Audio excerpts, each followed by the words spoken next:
Time to start the next one. Oh, well, I'm not getting anything done. Time to go on Netflix. Wait, I found something to talk about with a little bit of terrible drawing. Hi, it's and Netflix came out with a really amazing show called End Paranormal Park. I'm gonna call it Dead End. And it is amazing. Let me tell you why. The first section video will be non-spoilers, while the second section has all the spoilers. And so anyways, let's begin. Dead End is a show that came out very recently on Netflix. It is animated with a really good style that brings out the colors and good character expressions. The main premise of the show is two teens, Brownie and Norma, go to get a job at a theme park that's sort of like Dollywood, but the theme park is filled with demons and ghosts and other ordinary things. Brownie is a trans man who just wants a place where he can feel like himself. And Norma is an autistic girl who is obsessed with an actor named Pauline Phoenix and an amazing theme park.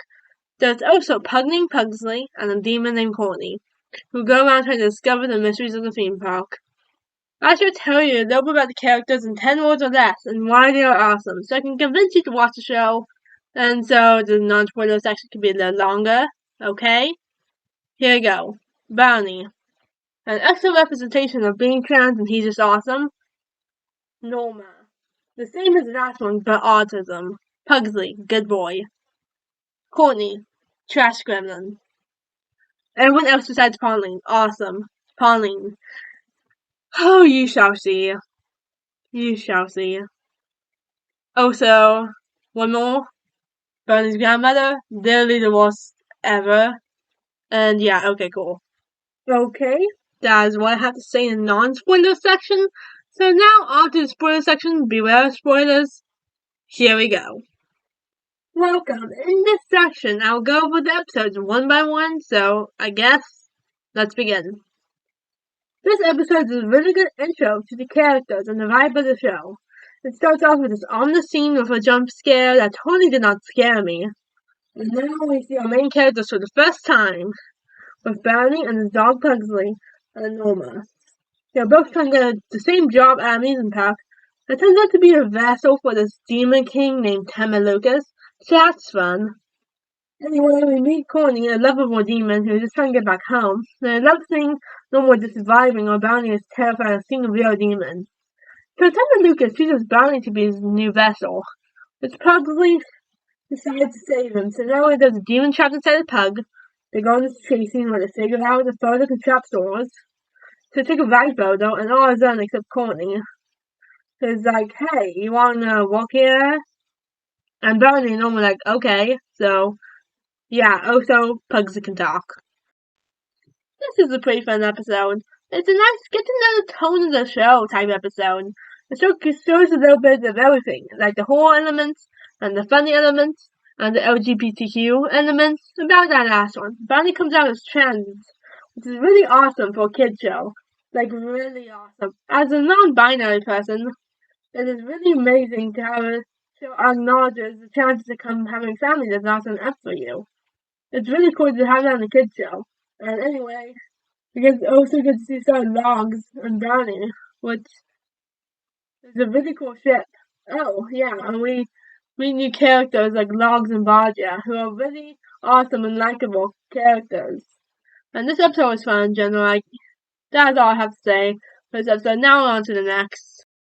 Now this is a favorite. It shows normal social anxiety, which I can relate to very well. And there's so many good artistic representation moments. Like running sunglasses to the Stair of Trust. And it's so cool that autism is represented in a kids show.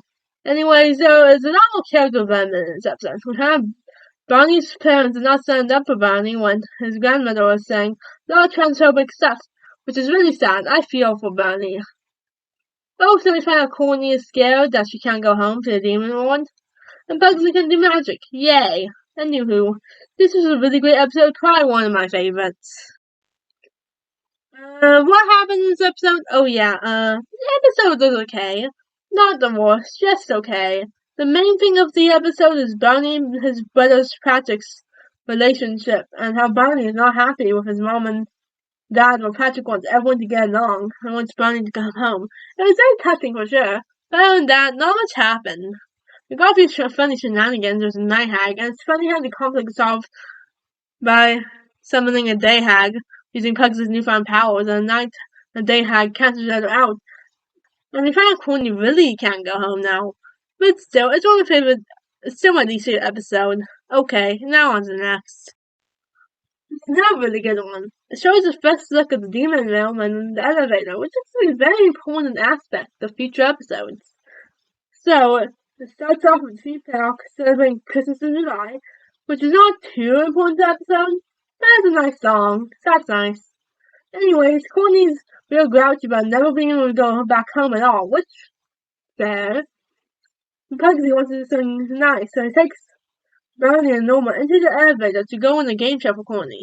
But as it is dangerous, Pugsley's inner Tim Lucas comes out and wins them the game show, as the host realizes he is part of the royal family of demons, and gets some fries. When they come back, Courtney is happy, and I did something for her, and the episode ends. Also, Tim Lucas' sister finds out about Tim Lucas and decides to go rule over neutral plane, as they call it, with Tim Lucas. So that probably won't come back at all, probably. Now this is a cute one. It's a really cute love story body swapping episode. I actually don't like the body swapping episode trope, but this is my favorite episode using the trope of any show. But besides that trope, it's a really good episode, showing the relationship between Brownie and Logs, and yes, I ship them.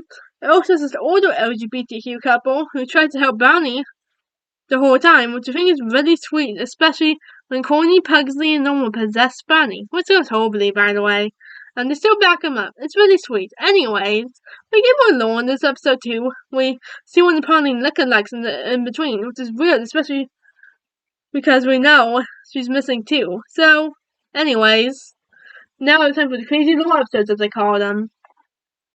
Now it starts getting crazy for these next few episodes. So again, turn back now for no spoilers. Anyways, we're finally solving the mystery of Pauline, Phoenix, and Jennifer Swan, who's that lookalike we saw get unpossessed in the last episode. So Norma and Barger go and look around for clues, which leads them to the Pauline lookalike's prep room, after watching this hilarious Hall of Ex-Husband show, where you two can be ex-husband of Pauline Phoenix. Anyways, they tell Norma and Barger that the task that Norma got in episode 2 that allows them to go anywhere in the park. It's also a tracking device, and Pauline is creepy. They tell them that too, but ignoring that, they go until Jennifer has last been, where they realize Courtney was there when she disappeared.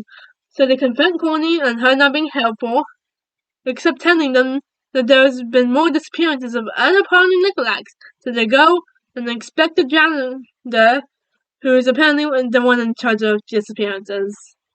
While all that's happening, Bonnie's meeting up with his family for lunch where they are arguing, and Bonnie's brother, Patrick, is just trying to be so sweet, but not on the other side of the conflict.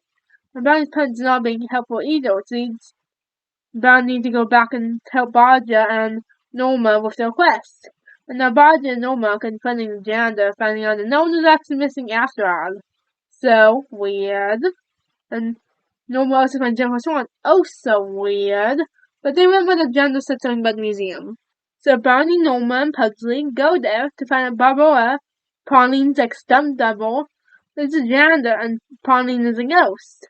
But before they have any time to process this, Pugsley opens the portal for TV, and they all get sucked in, including Courtney, who just shows up, I guess. And here we go, next episode. This episode has, of course, more lore, but also showcases a lot of different television styles that are really cool. To black and white films, to old western films, to a whole bunch more. While the main cast goes through Pauline's movies, you see all different styles. It really is amazing. The Brownie, Norma, Pugsley, and Courtney go through all the different films, and you can see how sad Norma is about Pauline not being a good person. It's really sad. It reminds me of something that happened around 2020, the J.K. Rowling fiasco, where we found out people who showed us the ways we shouldn't be judged people. It is a transphobic nightmare. I won't go into too much on so many other people who did, but it really got the Harry Potter books much harder to read knowing the stuff she tweeted. It's really sad. Anyways, the show goes on to find out Pauline had died years ago and kept possessing different lookalikes to keep her career alive, which almost breaks down because of it. It's really heartbreaking. Coney is not helping. So Coney leaves while the rest get banned from the park. Pauline tells Coney she will send her home if she does a sealing spell. So on to the climax, I guess. This is probably my favorite episode. It's a musical episode where so much happens. My favorite song might be Premium Jealousy and My Frankenstein. But all of them are good, so wow. It starts off Pugsley putting a spell to make a musical for them to sing through unnoticed. So, up in the house, Courtney sings an I Want song, basically. It's super dark lyrics, but up the mixing tune is really funny, and I love it. So Norma, Brownie, and Pugsley make a plan with Barbara to get Norma possessed by Pauline to then take a picture of getting the ghosts out. Let's see how this goes. So Norma does this awesome rock battle and lands a roll to be Pauline's body. So that's great. And now Brownie and Pugsley found out that Coney has been helping Pauline, and then Norma gets possessed, and Coney betrays everyone by not letting them take a picture to get the ghosts out. That's fun. And so, get to the gayest song where Brownie asks Logs out, which is so cute. Anyways, Logs helps Brownie escape, and I tell Coney she literally got scammed. The Pauline and Coney starts fighting only for Tim and Lucas to kind of control Pugsley and stop them. With a jazzy song, he lets the demons come up and turns everyone to stone. The best friend of Coney's cuffs, the ones that didn't let her go on the elevator, were actually placed by angels. And Tim and Lucas' sister, Zagan, removes them. So, we'll have to look into that in season 2. And that video that comes out 10 years from now. Yes, I know how long it's been. Shut up. Anyways, we end the episode of Bunny's brother going missing, and the demons roaming the park. And Coney go back home now for the final episode until I have to talk about season 2, which hopefully will be soon. So here we are in the future. Wait, wrong show. So here we are in the last episode, but not last episode because it takes forever to write the script, and season 2 is out. Anyways, we've come through this journey and made it to the end of the show. And in the show, everything's going to chaos. But hey, at least Coney's back to the demon realm, so that's nice. And up in the neutral plane, we got Barney trying to find his lost brother, and Norma going back to the house discovering all the main characters. And Pauline's ghost is chilling in there. Also, Pugsley gets back in control. Then Barney's brother is captured by Zagan, so he gets the ultimate park employees with the radical child finding skills. That immediately goes wrong, and everyone's turned to stone. And now Coney's having a character development moment, and now she is back. So she saves Pugsley from being almost executed, and then just gives him the rest of Tom Lucas's power and a thumbs up. So Pugsley, aka Tom Lucas, starts fighting with his sister who gets a PS5, and Pauline has a character development moment, and then Coney reminds Tom Lucas about the times he went for Pugsley. So Tom Lucas says adios, and then Pugsley's back, so the war is saved. There's a game moment and ominous foreshadowing. Hey, it's Em, and while editing this video, something happened at End Paranormal Park. It got cancelled. Season 3 is no more. And I want to say that Hammer Stew and the crew did an amazing job and made sure that really changed lives. I will do part 2 to this video, and do part 3 with the Dead End comics, which you should buy, by the way. I'm very heartbroken by this news and hope more amazing shows come out that don't have the same fate as this one. Now, back to the conclusion. I'm finally done with the script, and now I'm back to my hibernation. I would say this is my favorite shows of all time, and I would so glad I got to talk about it today. With a show with all 8 billion people in the world. This is M. Peace out. Also subscribe.